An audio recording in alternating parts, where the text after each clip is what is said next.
क्या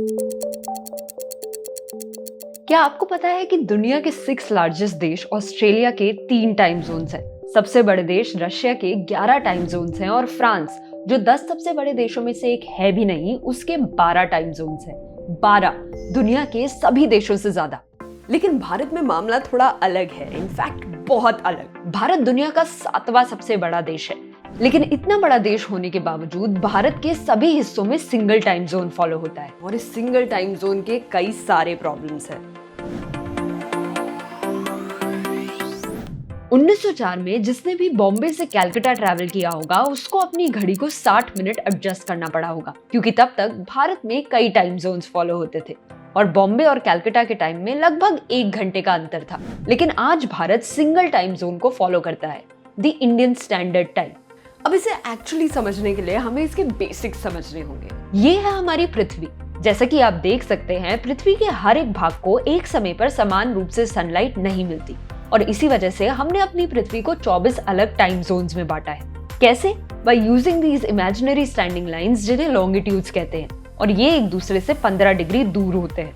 इन लॉन्गिट्यूड्स का इस्तेमाल जगह का समय तय करने के लिए किया जाता है। इनमें से हर एक लॉन्गिट्यूड में 1 घंटे का डिफरेंस है। तो मान लीजिए कि इस लॉन्गिट्यूड पर दोपहर के 2 बजे हैं, तो 15 डिग्री वेस्ट का टाइम जोन 1 घंटे पीछे होगा, तो इस लॉन्गिट्यूड पर दोपहर के 1 बजे होंगे। इसे थोड़ा और आसान बनाने के लिए सभी टाइम जोन्स को एक स्टार्टिंग लाइन से मेजर करते हैं और इसे प्राइम मेरिडियन कहा जाता है। प्राइम मेरिडियन के टाइम को कोऑर्डिनेटेड यूनिवर्सल टाइम कहा जाता है। Now that our basic geography is clear, let us return to the case of India. Indian standard time 82.5 degree longitude पर है। वो है ये लाइन जो उत्तर प्रदेश के मिर्जापुर से होकर गुजरती है। ये लाइन कोऑर्डिनेटेड यूनिवर्सल टाइम से 5.5 घंटे आगे है, इसलिए IST हमेशा UTC से 5.5 घंटे आगे होता है।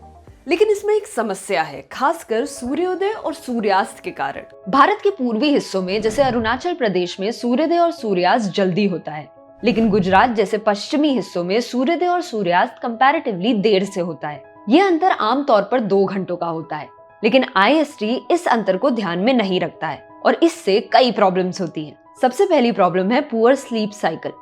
भारत में हर जगह स्कूल्स और ऑफिसेज लगभग एक ही समय पर शुरू होते हैं, लेकिन क्योंकि भारत के पश्चिमी हिस्सों में सूर्यास्त बाद में होता है, इसलिए यहाँ रहने वाले लोगों को कम नींद मिलती है। इससे उनकी वर्क एफिशिएंसी पर असर हो सकता है। क्लासेस में पुअर परफॉर्मेंस, ड्रॉप आउट्स और इवेंचुअली लोअर वेजेस, ये सब बस एक सिंगल टाइम जोन की वजह से। कॉर्नेल यूनिवर्सिटी ने इस पेपर में डेटा का यूज करके इसे अच्छे से डिटेल में समझाया है।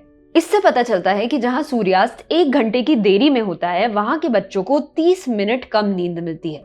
सो फॉर एग्जाम्पल 2 बच्चे हैं, एक वहाँ रहता है जहाँ सूर्यास्त जल्दी होता है शाम 6 बजे, और दूसरा जहाँ सूर्यास्त 1 घंटे बाद शाम 7 बजे होता है।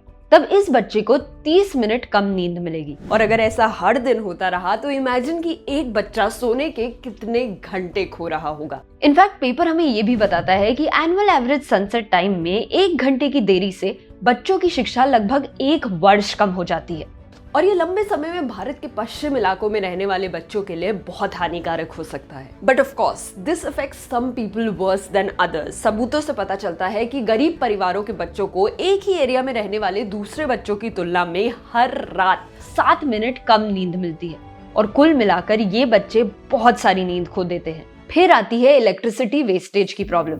भारत के पूर्वी भागों में सूर्योदय जल्दी होता है, पर क्योंकि हम एक ही यूनिफॉर्म टाइम जोन का इस्तेमाल करते हैं, वहाँ ऑफिसेज और स्कूल्स बहुत देर से खुलते हैं और इससे बहुत सारी नेचुरल सनलाइट वेस्ट हो जाती है। सर्दियों में ये समस्या और भी खराब हो जाती है। जैसे ही सूरज ढलता है, काम करने के लिए अधिक बिजली इस्तेमाल करनी पड़ती है। तो देखा जाए तो सिंगल टाइम जोन के कारण हमें loss of sleep, lack of productivity, poor education, lower wages, wastage of natural resources और एक्स्ट्रा यूजेज ऑफ इलेक्ट्रिसिटी, ये सबसे झेलना पड़ता है सिर्फ एक सिंगल टाइम जोन के कारण। तो इसे ठीक कैसे कर सकते हैं? इस रिसर्च ने कुछ इंटरेस्टिंग सजेस्ट किया। इसमें कहा गया कि इंडियन स्टैंडर्ड टाइम को केवल आधे घंटे आगे बढ़ाने से भारत में बिजली की 2.7 बिलियन यूनिट्स की एनुअल सेविंग हो सकती है। तो अगर IST UTC से 5.5 घंटे के बजाय 6 घंटे आगे होगा तो बहुत सारी एनर्जी बचाई जा सकती है। इनफैक्ट इंडियन स्टैंडर्ड टाइम को बदलने के लिए ये एकमात्र सुझाव नहीं है।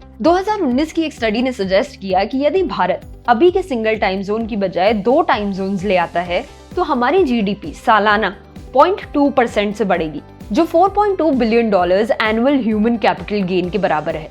इनफैक्ट CSIR NPL, जो भारत की ऑफिशियल टाइम कीपिंग ऑर्गेनाइजेशन है, उसने भी 2 टाइम जोन्स का सुझाव दिया है, एक अधिकांश भारत के लिए और दूसरा देश के 8 उत्तर पूर्वी भागों के लिए। इन दोनों टाइम जोन में 1 घंटे का अंतर होगा। मजे की बात यह है कि इसका एक एग्जाम्पल असम के चाय बगान टाइम के तौर पर पहले से ही है। असम के कई टी गार्डन्स ने IST से 1 घंटे पहले अपनी घड़ी सेट कर रखी है। ये इसके इनफॉर्मल टाइम जोन जैसा काम करता है। हाउएवर, ऑफिशियली टाइम जोन को बदलना या पूरे देश के लिए 2 टाइम जोन्स बनाना कोई आसान काम नहीं है। ऐसा करने के लिए एडमिनिस्ट्रेटिव डिफिकल्टीज आ सकती है। In such a situation, regional solutions can be of immense help. Western regions में स्कूल्स और ऑफिसेज देर से शुरू करने से बच्चों और बड़ों को सोने के लिए टाइम मिल सकता है।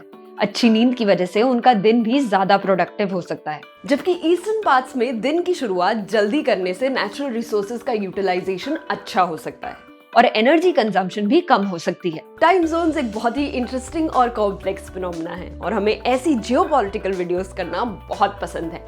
आप हमें कमेंट्स में बताएं कि और कौन से ऐसे टॉपिक्स हैं जिन पर आप वीडियोस देखना पसंद करेंगे। इस वीडियो को लाइक और शेयर करना ना भूलें और हाँ, हमें अपना प्रेशियस टाइम देने के लिए a huge thanks to you.